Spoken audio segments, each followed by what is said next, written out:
Hello குழந்தைகளா, எப்படி இருக்கிறீங்க?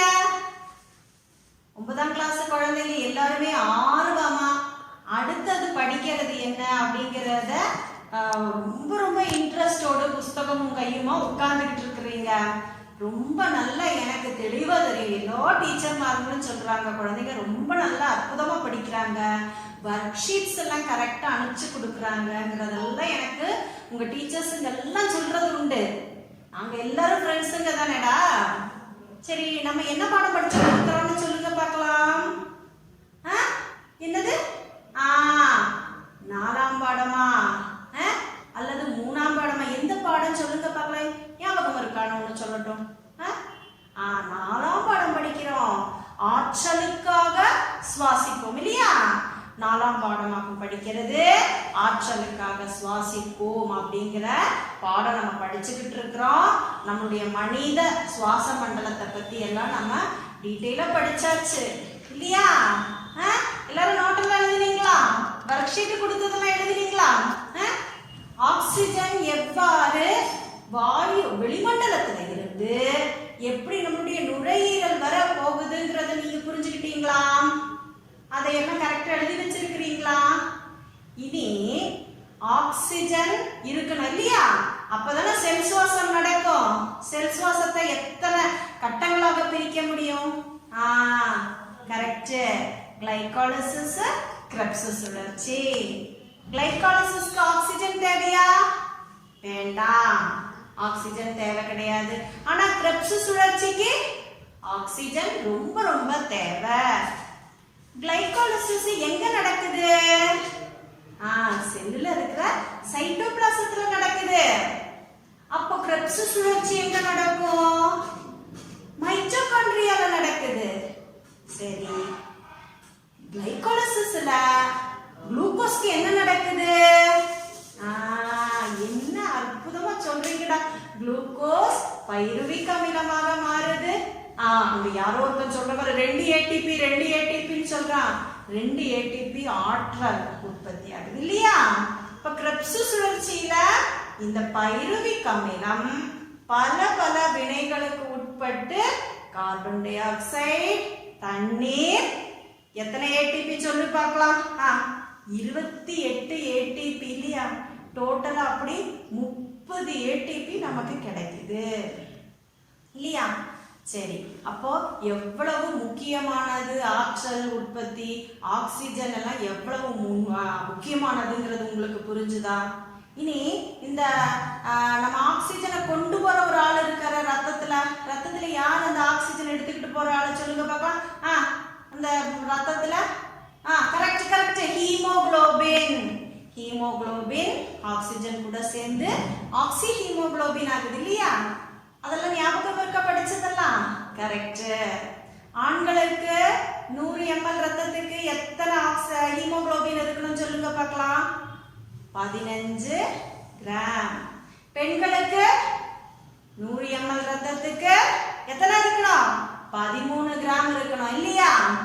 இனி ரத்தம் நமக்கு குறைவாச்சுன்னா ஒரு பேர் சொல்லுவாங்க. நமக்கு இரும்பு சத்தெல்லாம் குறைஞ்சு போச்சு, ரத்தத்துல இரும்பு சத்தெல்லாம் குறைஞ்சு போச்சுன்னா, ஹீமோகுளோபின் குறைஞ்சு போச்சுன்னா ஒரு சின்ன ஒரு நோயினுடைய அறிகுறி மாதிரி சொல்லுவாங்க. ரத்தம் குறைஞ்சு போச்சுன்னு என்ன சொல்லுவாங்க தமிழ்ல? ரத்த சோகை இல்லையா? ரத்த சோகை. அதுக்கு இங்கிலீஷ் பேர் என்னது? அனீமியா இல்லையா? அதனாலதான் நமக்கு இரும்பு சத்து இருக்கக்கூடிய உணவையெல்லாம் தாராளமா சாப்பிடணும்னு சொல்லுவாங்க. ஆக்சிஜன் போக்குவரத்தை நம்ம கரெக்டா படிச்சாச்சு. இனி ஆக்சிஜனை ஒவ்வொரு செல்லுக்கும் கொடுத்துட்டா அந்த வேதி வினை எல்லாம் முடிச்சு கிரெப்ஸ் சுழற்சி முடிச்சுக்கிட்டா எது உருவாகும்? கரெக்ட், கழிவு பொருள் இல்லையா? கழிவு பொருளான கார்பன் டை ஆக்சைடு உருவாகும். செல் சுவாச வினையில கழிவு பொருள் எது? Carbon di oxide. இந்த கார்பன் டை ஆக்சைட எப்படி வெளியேற்றோங்கிறது தான் நாம இன்னைக்கு படிக்க போறோம். அப்ப எல்லாருமே புத்தகத்தை எடுத்து வச்சிருக்கீங்க இல்லையா? கார்பன் டை ஆக்சைடு வெளியேற்றல். புரியுதா? கார்பன் டை ஆக்சைடு வெளியேற்றல் அதுவாக்கும் நம்ம படிக்க போறது. பாருங்க, படவிளக்கம் 4.5 கார்பன் டை ஆக்சைடின் வெளியேற்றம் இருக்கு பாத்தீங்களா? அந்த பகுதியில் இருக்கிற படத்தை பாருங்க. நம்ம ரத்தம் போய் நேரத்துல படிச்சோம். ஆக்சிஜனை நமக்கு எப்படி ஹீமோகுளோபின் கொண்டு போயிட்டு இந்த ஹீமோகுளோபின் அதை ஆக்சிஜனை சுதந்திரப்படுத்தும் பொழுது திசு திரவத்திற்கு போய் திசு திரவம் அதை செல்லுக்கு ஆக்சிஜனை கொடுக்குது, ஆக்சிஜன் மூலக்கூறுகளை கொடுக்குதுன்னு நம்ம படிச்சோம். அப்ப செல்லுக்குள்ளதான் இந்த வேலையெல்லாம் முடிஞ்சது. என்னது? செல் சுவாசம், அதாவது கிளைகாலிசிஸும் கிரெப்ஸ் சுழற்சி எல்லாம் முடிஞ்சு போச்சு இல்லையா? அப்போ இந்த கார்பன் டை ஆக்சைடு செல் சுவாசித்தல் கிரெப்ஸ் சுழற்சி முடிச்சுக்கிட்டு கார்பன் டை ஆக்சைடு உருவாகுது இல்லையா? அப்ப திரும்பவும் இந்த கழிவு பொருளான கார்பன் டை ஆக்சைடு என்ன ஆகுது பாருங்க படவிளக்கத்துல. கார்பன் டை ஆக்சைடு செல்லுக்குள்ளார இருந்து வெளியில வருது இல்லையா? அப்ப அந்த செல்லுக்கு வெளியில என்ன இருக்கு? திசு திரவம். இந்த திசு திரவத்துக்கு தான் செல்லுக்குள்ளார இருந்து கார்பன் டை ஆக்சைடு முதல்ல திசு திரவத்திற்கு வந்து சேருகிறது. இந்த திசு திரவத்துல இருந்துதான் என்ன ஆகும்? திரும்பவும் இரத்த குழாய்களுக்கு இந்த கார்பன் டை ஆக்சைடு உள்ள போகும். சரியா? அப்போ முள்ள இந்த இரத்த குழாய்களுக்கு கடந்து வரும் பொழுது இந்த கார்பன் டை ஆக்சைடுக்கு என்ன நிகழ்கிறதுன்னு பாருங்க. சரியா? செல்லுல இந்த செல் சுவாசம் எல்லாம் முடிச்சுக்கிட்டு கார்பன் டை ஆக்சைடு உருவாயிட்டது. இந்த கார்பன் டை ஆக்சைடு என்ன இருக்கு? திசு திரவத்திற்கு வந்து சேருகிறது. இந்த திசு திரவத்துல இருந்து இனி அடுத்தது என்ன பண்ணணும்?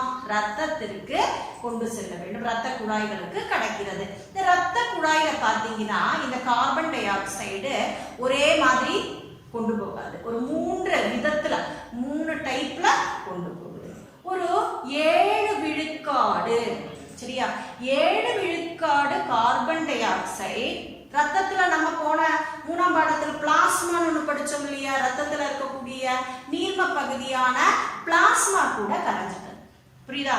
7 விழுக்காடு கார்பன் டை ஆக்சைடு என்ன ஆகுது? ரத்தத்துல இருக்கக்கூடிய பிளாஸ்மாவுல கரையுது. சரியா? அப்போ 100% கார்பன் டை ஆக்சைடு எடுக்கும் பொழுது 7 விழுக்காடு ரத்தத்துல இருக்கிற பிளாஸ்மாவுல கரையுது. இனி பாருங்க, 23 விழுக்காடு ரத்தத்துல சிவப்பு ரத்த அணுக்கள்ல இருக்கக்கூடிய ஹீமோகுளோபின் இருக்கு பாத்தீங்களா? அந்த ஹீமோகுளோபின் கூட சேரும். ஆக்சிஜன் நேரத்துல ஹீமோகுளோபின் கூட சேர்ந்து ஆக்சி ஹீமோகுளோபின் ஆனது ஞாபகம் இருக்கு இல்லையா? அதே மாதிரி இங்க நம்மளுடைய கழிவு பொருளான வாயுவான கார்பன் டை ஆக்சைடு ஹீமோகுளோபின் கூட சேருது. 23 விழுக்காடு கார்பன் டை ஆக்சைடு ஹீமோகுளோபின் கூட சேருது. அப்ப இங்க இந்த கார்பன் டை ஆக்சைடு ஹீமோகுளோபின் கூட சேரும் பொழுது அதுக்கு பேரு கார்பமினோ ஹீமோகுளோபின். புரியுதா? கார்பன் டை ஆக்சைடு ஹீமோகுளோபின் கூட சேரும் பொழுது அதுக்கு என்ன பேரு? Carbamino haemoglobin. அப்போ 7 விழுக்காடு கார்பன் டை ஆக்சைடு ரத்தத்துல இருக்கிற பிளாஸ்மா கூட கலந்துட்டது. 23 விழுக்காடு கார்பன் டை ஆக்சைடு ஹீமோகுளோபின் கூட சேர்ந்துட்டு கார்பமினோ ஹீமோகுளோபினாக மாறுகிறது. பின்ன எத்தனை இருக்கு பாருங்க? 23 + 7 30 போச்சு. மிச்சம் இருக்கிறது 70 விழுக்காடு. 70 விழுக்காடு கார்பன் டை ஆக்சைடு தண்ணீர் கூட எல்லாம் சேர்ந்து, அங்க இருக்கக்கூடிய தண்ணீர் கூட எல்லாம் சேர்ந்து பைகார்பனேட்டுகளாக மாறுகிறது. புரியுதா? 70 விழுக்காடு அங்க அந்த ரத்தத்துல இருக்கக்கூடிய நீர்மத்து கூடிய எல்லாம் சேர்ந்து பைகார்பனேட்டுகளாக மாறுகிறது. அவ்வாறாக இந்த கார்பன் டை ஆக்சைடு 3 விதத்துல ரத்தத்து கூட சேர்ந்துட்டு அந்த ரத்தத்துல இருந்து ஒழுகி ஒழுகி ஒழுகி எங்க போகுது? கரெக்ட், நுரையீரல்ல இருக்கக்கூடிய காற்று நுண்ணறைகளுக்கு போய் அங்க இந்த கார்பமினோ ஹீமோகுளோபினும் பைகார்பனேட்டுகளும் கார்பன் டை ஆக்சைடை அப்படியே சுதந்திரப்படுத்திக்கிட்டு இந்த காற்று நுண்ணறைகளுக்குள்ள இந்த கார்பன் டை ஆக்சைடு கடந்து செல்கிறது. புரியுதா? அப்போ ரத்தத்துல கொண்டு போகும் பொழுது கார்பன் டை ஆக்சைடு அப்படியே எடுத்துக்கிட்டு போக முடியாது. நம்ம ஆக்சிஜன் படிக்கும்போது எப்படி ஆக்சி ஹீமோகுளோபின் மட்டும் தான் படிச்சோம். ஆனா இந்த கார்பன் டை ஆக்சைடுல என்ன ஆகுது? 3 வகைகளாக ஒரு 7 விழுக்காடு ரத்த பிளாஸ்மா கூட, அதே மாதிரி ஒரு 23 விழுக்காடு ஹீமோகுளோபின் கூட சேர்ந்து கார்பமினோ ஹீமோகுளோபின், அதே மாதிரி 70 விழுக்காடு ரத்தத்துல இருக்கக்கூடிய நீர்ம பகுதி கூட சேர்ந்துட்டு அது பைகார்பனேட்டுகளாக இது மாதிரி 3 டிஃப்ரெண்ட் டைப்ஸ்லயாக்கும் நமக்கு திரும்பவும் அந்த காற்று நுண்ணறைகளுக்கு கொண்டு போகுது. அங்கிருந்து என்ன ஆகுது, கார்பன் டை ஆக்சைடு பிரிஞ்சு காற்று நுண்ணறைகள்ல கொண்டு போய் சேருது. அப்ப கார்பன் டை ஆக்சைடு என்ன ஆகும், வெளிமூச்சின் பொழுது வெளியேறுகிறது. புரிஞ்சுதா? வெளிமூச்சின் பொழுது கார்பன் டை ஆக்சைடு வெளியேறுகிறது. அப்ப இந்த ரூட் கரெக்டா உங்களுக்கு புரிஞ்சுதா? இனி பாருங்க, கீழே குறிப்புகள் இருக்கு பாருங்க. இந்த குறிப்புகள் எப்படி எழுதணுங்கிறத நான் உங்களுக்கு போர்டுல எழுதி காமிச்சிட்டு பாருங்க. ஃபர்ஸ்ட் குறிப்பு என்ன எழுதிருக்கு, திசு நீர்மத்தின் பங்கு. திசு நீர்மத்தின் பங்கு என்ன, கார்பன் டை ஆக்சைடுல செல்லுல இருந்து வெளியில வரக்கூடிய கார்பன் டை ஆக்சைடு திசு நீர்மத்துக்கு தான் சேருது. அப்போ செல்லுல இருந்து வெளியேறும் பொழுது திசு நீர்மத்துக்கு சேருது அப்படின்னு உங்க நோட்ல இந்த குறிப்புக்கு ஆன்சர் எழுதி வச்சுக்கணும். இனி அடுத்தது பாருங்க, கார்பன் டை ஆக்சைடின் போக்குவரத்தும் இரத்த காரணிகளும் அப்படின்னு இருக்கு பாத்தீங்களா. இதுல என்ன எழுதணும், இந்த 3 மெத்தட்ல வருது பாத்தீங்களா. கார்பன் டை ஆக்சைடு 7 விழுக்காடு ரத்த பிளாஸ்மாவில் கலக்கிறது, 23 விழுக்காடு ஹீமோகுளோபினுடன் சேர்ந்து கார்பமினோ ஹீமோகுளோபினாக கார்பன் டை ஆக்சைடு மாறுகிறது, 70 விழுக்காடு ரத்தத்தில் இருக்கக்கூடிய தண்ணீர் கூட சேர்ந்து பைகார்பனேட்டுகளாக மாறுகின்றன. இது நம்ம ஆன்சரா எழுதி வைக்கணும். இனி அடுத்தது என்ன இருக்கு, நுரையீரலில் இருந்து கார்பன் டை ஆக்சைடின் வெளியே நுரையீரலுக்கு கொண்டு செல்லக்கூடிய இந்த கார்பமினோ ஹீமோகுளோபின் மற்றும் பைகார்பனேட்டுகள் என்னவா பிரியுது, அங்க எதுவா பிரியுது, கார்பன் டை ஆக்சைடா பிரிஞ்சு வெளியில வெளி சுவாசம் வழியாக, அதாவது வெளி சுவாசம் வழியாக எக்ஸ்பிரேஷன் வழியாக வெளியேற்றப்படுகிறது. அப்படிங்கிறது 3வது கேள்வியான நுரையீரலில் இருந்து கார்பன் டை ஆக்சைடின் வெளியேற்றம்ங்கிறதுக்கு ஆன்சர் எழுதி வச்சுக்கணும். சரியா? நல்லா புரிஞ்சுட்டதா? இனி பாருங்க, அடுத்த ஒரு டாபிக் பார்த்தீங்கன்னா, கார்பன் டை ஆக்சைடு அதிகமானால் கார்பன் டை ஆக்சைடு நம்ம உடம்புல இருந்து வெளியேற்றப்படவே இல்லை. சரியா? இது நமக்கு நார்மலா இருக்கக்கூடிய வெளியேற்றம் இருக்கு. ஏதாவது ஒரு காரணத்தினால கார்பன் டை ஆக்சைடு நம்ம உடம்புல இருந்து வெளியேறல, அது நமக்கு நல்லது தருமா? ஆக்சிஜன் எவ்வளவு இருந்ததுனாலும் நம்ம உடம்புக்கு நல்லது, நோய் எதிர்ப்பு சக்தியை தந்துக்கும்.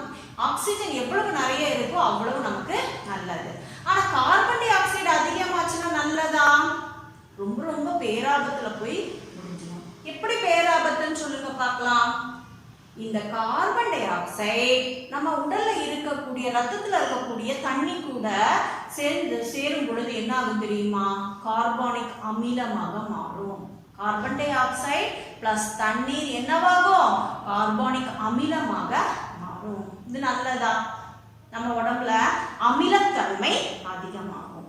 கார்பன் டை ஆக்சைடு நம்ம உடம்புல அதிகமாகும் பொழுது என்ன ஆகும்? நிறைய விளைபொருட்கள்லாம் இருக்குல்ல, அது மாதிரி உடம்புல இருந்து நமக்கு இந்த சுவாசம் நடந்துதானே கார்பன் டை ஆக்சைடும் தண்ணீரெல்லாம் உருவாச்சு. அப்போ இது வெளியேற்றம் நடக்காம இருந்ததுன்னா என்ன ஆகும்? இந்த கார்பன் டை ஆக்சைடு இந்த தண்ணீரும் வெளியேறவே இல்லை. அப்ப என்ன ஆகும்? இந்த கார்பன் டை ஆக்சைடும் தண்ணீரும் சேர்ந்து இந்த கார்பானிக் அமிலமாக மாறும். கார்பானிக் அமிலமாக மாறுச்சுன்னா நம்ம உடம்புல என்ன ஆகும்? அமிலத்தன்மை அதிகமாகும். புரியுதா? எப்படி கார்பன் டை ஆக்சைடு உடம்புல வந்ததுன்னு உங்களுக்கு தெரியும் இல்லையா? கார்பன் டை ஆக்சைடு எப்படி உடம்புல வந்திருக்கு? செல் சுவாசம் இல்லையா? கிரெப்ஸ் சுழற்சி முடியும் பொழுது கார்பன் டை ஆக்சைடு உருவாகும், தண்ணீர் உருவாகும், 28 ஏடிபியும் உருவாகும். 28 ஏடிபி நமக்கு முக்கியமானது, நம்ம கையிலே வச்சுட்டு இருக்கோம், நம்ம உடம்புலயே யூஸ் பண்ணிக்கிட்டு இருக்கோம். ஆனா இந்த கார்பன் டை ஆக்சைடு நம்ம நேரத்துல சொன்ன மாதிரி வெளியேறலைன்னா என்ன ஆகும்? பேராபத்துல போய் முடியும். எப்படி பேராபத்து? கார்பன் டை ஆக்சைடு தண்ணியும் சேர்ந்து கார்பானிக் அமிலம் உருவாகும். நம் உடலில் அமிலத்தன்மை அதிகமாகும். அமிலத்தன்மை அதிகமாவது நமக்கு ரொம்ப ரொம்ப ஆபத்தான நிலை. நம்முடைய உடலினுடைய உட்புற சமநிலை பாதிக்கப்படுகிறது. நம்முடைய உடல் உட்புற சமநிலை பாதிக்கப்பட்டால் அது நமக்கு பல பல கோளாறுகளை நம்ம உடம்புல ஏற்படுத்தும். உடல் உட்புற சமநிலைக்கு இங்கிலீஷ்ல இருக்கிற ஒரு பேரா இருக்கும் ஹோமியோஸ்டாசிஸ். புரியுதா? ஹோமியோஸ்டாசிஸ் என்பது உடல் உட்புற சமநிலையினுடைய ஆங்கில பதம். புரிஞ்சுதா? அந்த ஹோமியோஸ்டாசிஸ் பாதிக்கப்படுகிறது. அப்ப கரெக்டா கார்பன் டை ஆக்சைடு வெளியேற்றப்பட வேண்டும். நல்லா வெளியேற்றப்பட்டுச்சுன்னா தான் நம்ம ஆரோக்கியமா இருக்கிறோம்னு அர்த்தம். கார்பன் டை ஆக்சைடு அதிகமாச்சுன்னா நம்ம உடம்புக்கு நிறைய கோளாறு வரும். முக்கியமான கோளாறு கார்பன் டை ஆக்சைடும் தண்ணீரும் சேர்ந்து அமிலத்தன்மை வந்து நம்மளுடைய உடல் உட்புற சமநிலை பாதிக்கப்படுகிறது. அப்ப பாருங்க, கீழே இருக்கக்கூடிய குறிப்புகள் பாத்தீங்களா? ஈஸியா உங்களுக்கு ஆன்சர் தெரியுமையா? கார்பன் டை ஆக்சைடின் உயர்வு உட்புற சமநிலையில் ஏற்படுத்தும் மாற்றம். கார்பன் டை ஆக்சைடும் தண்ணீரும் சேர்ந்து கார்போனிக் அமிலம் உருவாகிறது. அடுத்தது பாருங்க, சுவாச மண்டலம் உட்புற சமநிலை பேணுதல். என்ன ஆகணும்? சுவாச மண்டலத்துல இருந்து வரக்கூடிய கார்பன் டை ஆக்சைடு கரெக்டாக அதனுடைய அந்த 7 விழுக்காடு அந்த வெளியில போகுது. நல்லா படிச்சோம் பார்த்தீங்களா? அது மாதிரி வெளியில போறதுதான் நம்மளுடைய உடல் உட்புற சமநிலையை பேணுவதில் ரொம்ப ரொம்ப முக்கிய பங்கு வகிக்குது அப்படின்னு சொல்லி நீங்க ஆன்சர் எழுதி வச்சுக்கணும். நான் போர்டுல கொடுத்துருக்கு, இதே மாதிரி ஆன்சர் நீங்க எழுதி வச்சுக்கலாம். இனி நம்ம ஒரு புதிய ஒரு டாபிக், இவ்வளவு நேரமும் நம்ம என்ன சொல்லிட்டு இருந்தோம்? காற்று, ஆக்சிஜன் முக்கியமானதுன்னு தான் சொன்னோம். அதுல ஒரே ஒரு பக்கம் நம்ம கிளைகாலிசிஸ் படிக்கிற பக்கம் மட்டும் நம்ம என்ன சொன்னோம்? ஆக்சிஜன் தேவையில்லை, கிளைகாலிசிஸ்க்கு ஆக்சிஜன் தேவையில்லை, ஆனால் 2 ஏடிபியை உருவாக்கிக்கலாம்னு படிச்சோம். ஞாபகப்படுத்தி பாருங்க. ஞாபகம் இருக்கு இல்லையா? அப்ப இங்க அடுத்த டாபிக் என்பது காற்றில்லாமலும் சுவாசித்தலாம். சரியா? கேள்வியாக்கும், காற்றில்லாமல் நம்மளால சுவாசிக்க முடியுமா? கண்டிப்பா முடியும். ஏன்னா கிளைகாலிசிஸ் நடக்கிறது நமக்கு தெரியும். ஏன்னா செல் சுவாசத்தின் முதல் கட்டமே கிளைகாலிசிஸ் செல்லில் இருக்கக்கூடிய சைட்டோபிளாசத்துல வச்சு நடக்குது. அந்த சமயத்துல குளுக்கோஸ் பைருவிக் அமிலமாக மாறுகிறது. இந்த சமயத்திலேயே நமக்கு 2 ஏடிபி ஆற்றல் நாணயங்கள் உருவாகின்றன. புரியுதா? அப்ப இதுக்கு ஆக்சிஜன் தேவையில்லைன்னு நம்ம திரும்ப திரும்ப சொல்லி சொல்லி நம்ம படிச்சுட்டு. அப்போ இந்த குளுக்கோஸ் சில கீழினங்கள் அப்படின்னு சொல்லும் பொழுது ஒரு செல் உயிரிகளான பாக்டீரியாக்கள், புரோகாரியோட்டுகள். சரியா? பாக்டீரியா சொல்றது புரோகாரியோட்டுகள். ஈஸ்ட்ங்கிறது ஒரு பூஞ்சை. சாதாரணமா பிரெட் எல்லாம் இயற்கையிலேயே நம்ம இட்லிக்கு தோசைக்கு மாவெல்லாம் அரைச்சு வைக்கும் பொழுது இயற்கையாகவே அதுல ஈஸ்ட் வந்துடும். சரியா? அதனாலதான் அந்த தோசையெல்லாம் சுடும் பொழுது ஓட்டை இருக்கு பத்தியா? ஓட்டை இல்லாம தோசை இருக்கா? எல்லாம் அந்த பகுதிகளும் அந்த வட்ட வட்டமா இருக்கிறதும் அந்த குமிழைகளாக, ஈஸ்டினுடைய குமிழைகளாகவும் அதுல நமக்கு தெரியுது. அப்படியே நம்ம வைக்கும்போது புளிச்சு போயிடும் இல்லையா? புளிச்சு போகுது பார்த்தீங்களா? அதே மாதிரி பிரெட் செய்யறதுக்கு ரொம்ப ரொம்ப முக்கியமானதாகும் ஈஸ்ட். இப்பெல்லாம் நீங்க உங்க வீட்டுல உங்க அம்மா எல்லாம் ஃப்ரிட்ஜ்லயே கூட சிலப்பா வாங்கி வச்சிருப்பாங்க. ஈஸ்ட் எல்லாம் இது பண்ணி பலகாரம் எல்லாம் சிலப்பா பண்ணி கொடுப்பாங்க. அப்போ சில கீழின பாக்டீரியாக்கள், ஈஸ்ட் இது மாதிரி இருக்கக்கூடிய நுண்ணுயிர்கள்ல வந்து இந்த செல் நீர்மம் சைட்டோபிளாசத்துல கிளைகாலிசிஸ் நடக்குது. கிளைகாலிசிஸ்னா என்னது? குளுக்கோஸ் பைருவிக் அமிலமாக மாறுவது. அது நமக்கு நல்லா தெரியும் இல்லையா? பாக்டீரியாக்கள்ல இந்த வினை நடக்கும் பொழுது அது என்ன ஆகும்னு கேட்டீங்கன்னா லாக்டிக் அமிலமாக மாறும். புரியுதா? இந்த பாக்டீரியாக்கள்ல கிளைகாலிசிஸ் நடந்ததுன்னா ஆக்சிஜன் தேவையில்லையே கிளைகாலிசிஸ்க்கு. பாக்டீரியால இந்த கிளைகாலிசிஸ் நடக்கும் பொழுது லாக்டிக் அமிலம் உருவாகிறது. அதே காரியம் ஈஸ்ட்ல நடக்கும் பொழுது ஆல்கஹால் மற்றும் கார்பன் டை ஆக்சைடு உருவாகிறது. புரிஞ்சுதா? இப்ப நம்ம என்ன படிச்சுட்டு இருக்கோம்? கிளைகாலிசிஸ்க்கு ஒரு முக்கியத்துவம் கொடுத்து நம்ம இப்ப இங்க படிச்சுக்கிட்டு இருக்கோம். ஏன்னா கிளைகாலிசிஸ்க்கு என்ன தேவையில்லை? ஆக்சிஜன் தேவையில்லை. இதே கிளைகாலிசிஸ் பாக்டீரியால நடக்கும் பொழுது என்ன ஆகுது? லாக்டிக் அமிலம் உருவாகிறது. அதுவே ஈஸ்ட் என்ற ஒரு செல் பூஞ்சையில இது ஏற்படும் பொழுது, கிளைகாலிசிஸ் ஏற்படும் பொழுது என்னது? ஆல்கஹாலும் கார்பன் டை ஆக்சைடும் உருவாகிறது. இப்போ பாக்டீரியால இந்த லாக்டிக் அமிலம் உருவாகுது பாத்தீங்களா? இந்த வினைக்கு ஒரு பெயர் உண்டு. அதுக்கு இருக்கிற பெயர் தான் என்னது? லாக்டிக் அமிலம் நொதித்தல். லாக்டிக் அமிலம் நொதித்தல். நொதித்தல்னா என்னது? ஃபெர்மெண்டேஷன், குளிக்கிறது. நொதித்தல்னா என்ன அர்த்தம்? என்னது? ஃபெர்மெண்டேஷன். Lactic acid fermentation. பாக்டீரியால இந்த லாக்டிக் அமிலம் உருவாவதற்கு லாக்டிக் அமிலம் நொதித்தல் என்று பெயர். அதுவே ஈஸ்ட்ல இது மாதிரி ஆல்கஹாலும் கார்பன் டை ஆக்சைடும் உருவாவதற்கு ஆல்கஹால் நொதித்தல் என்று பெயர். என்ன பேரு? ஆல்கஹால் நொதித்தல் என்று பெயர். இங்கிலீஷ்ல அதுக்கு என்ன பேரு? Alcoholic fermentation. ஆல்கஹால் நொதித்தல் என்பது தமிழ் பதம். அதற்கு இங்கிலீஷ் என்னது? Alcoholic fermentation. அப்போ இங்க ஆக்சிஜன் உபயோகப்படுத்துகிறதா? இல்ல. ஆக்சிஜனே இல்லாம சுவாசித்தல் நடத்த இயலக்கூடிய பாக்டீரியாக்கள் உண்டு, ஈஸ்ட் உண்டுங்கிற அந்த ஒரு விவரத்தையாக்கும் நாம இங்க படிக்கிறோம். பாக்டீரியா இது போல அவாயு சுவாசம். இப்போ ஆக்சிஜன் இல்லாம சுவாசம் நடத்துதுன்னா அதுக்கு என்ன பேரு?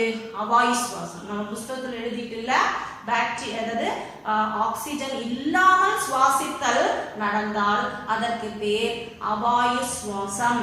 இங்கிலீஷ்ல எழுதி வச்சுக்கோங்க, குறிச்சு வச்சுக்கோங்க. அவாயு சுவாசம் இங்கிலீஷ்ல அதுக்கு பேரு அனரோபிக் ரெஸ்பிரேஷன். சுவாசித்தலுக்கு இங்கிலீஷ் பதம் ரெஸ்பிரேஷன். அனரோபிக் ரெஸ்பிரேஷன், அவாயு சுவாசம். பாக்டீரியால இது ஏற்படும் பொழுது லாக்டிக் அமிலம் உருவாகிறது. அதற்கு பெயர் லாக்டிக் அமிலம் நொதித்தல்.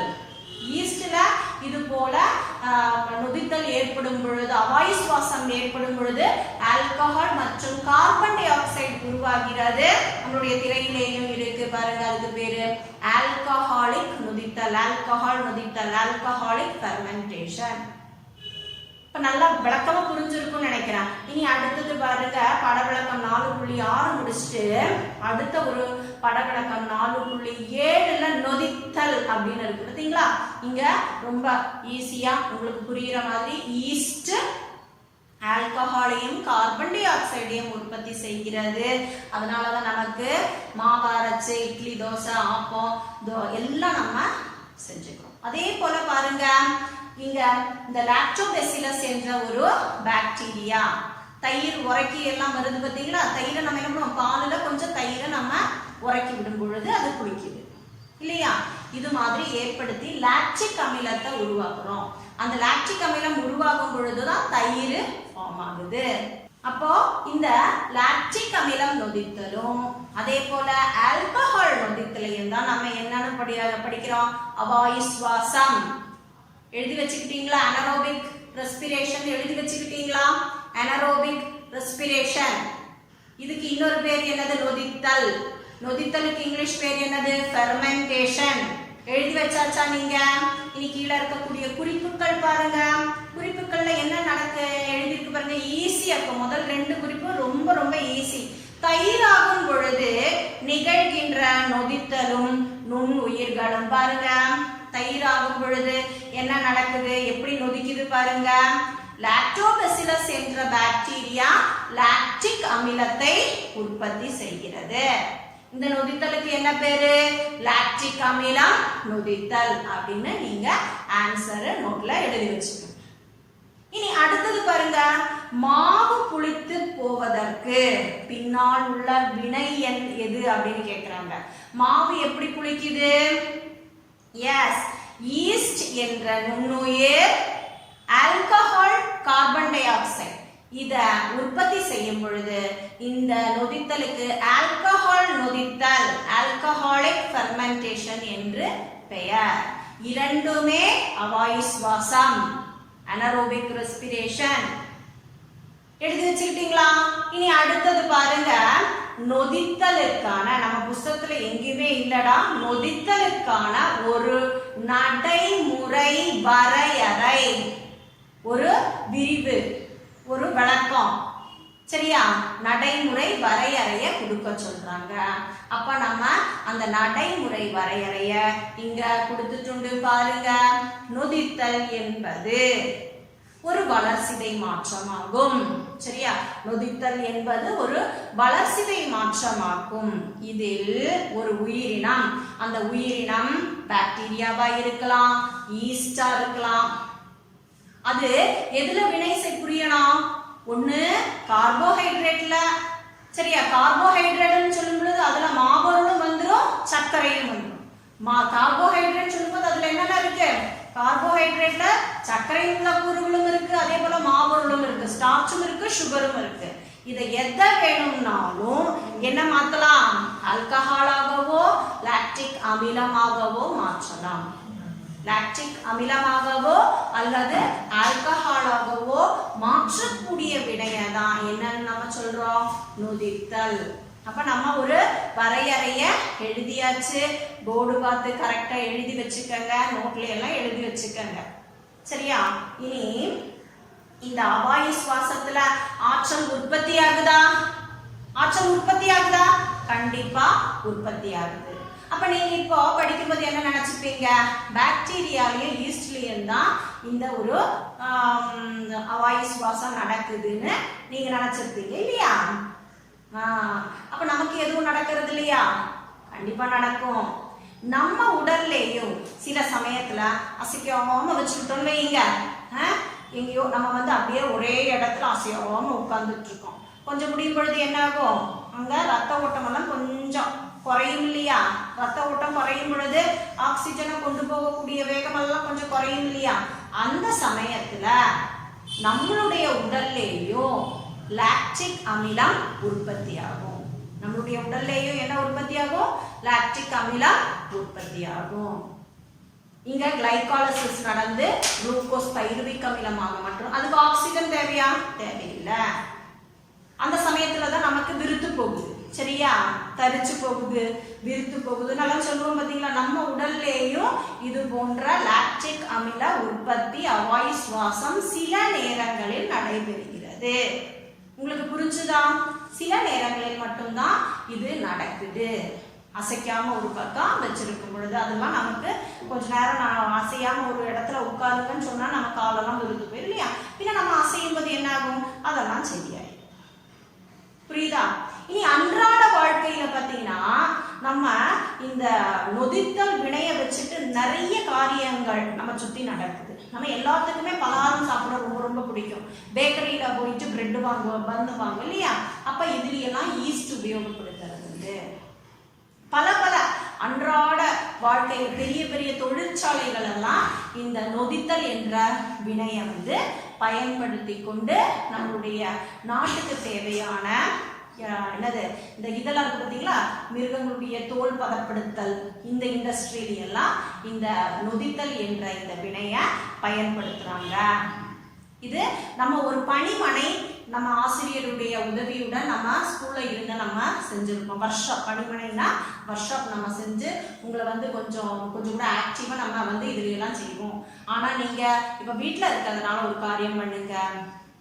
இந்த நொதித்தல் வினைக்கு உட்பட்டு எந்தெந்த தொழிற்சாலைகள் என்னென்ன வேலைகள், தொழிற்சாலைகளே கிடையாது, என்ன வேலையெல்லாம் நம்ம இந்த நொதித்தல் வினையை வைத்து அவாயு சுவாசம், அதாவது லாக்டிக் அமில உற்பத்தி நொதித்தல், அதே மாதிரி ஆல்கஹால் நொதித்தல், இதில் எல்லாம் என்னென்ன காரியங்கள் நம்மளை சுற்றி மனிதர்கள் அவர்களுடைய முன்னேற்றத்திற்காக பயன்படுத்தி கொள்கிறார்கள்ங்கிற ஒரு லிஸ்ட் எல்லாம் எடுத்து அதுக்கெல்லாம் குறிப்பு எடுத்து சரிங்களா? அப்ப இது அடிஷ்னலா நீங்க செய்ய வேண்டிய ஒரு ஒர்க். ஏன்னா நமக்கு ஸ்கூல்ல பணிமனை ஒன்றும் இல்லையில, ஒர்க்ஷாப் எல்லாம் இப்ப நடத்த முடியாது. அதனால நீங்க தனித்தனியா நோட்ல ஒரு 5-6 பாயிண்ட்ஸ் ஆகுது நீங்க ரெடி பண்ணி குறிச்சு வச்சுக்கணும். சரியா? அப்ப இன்னைக்கு சொல்லி கொடுத்ததெல்லாம் உங்களுக்கு நல்லா புரிஞ்சுதா?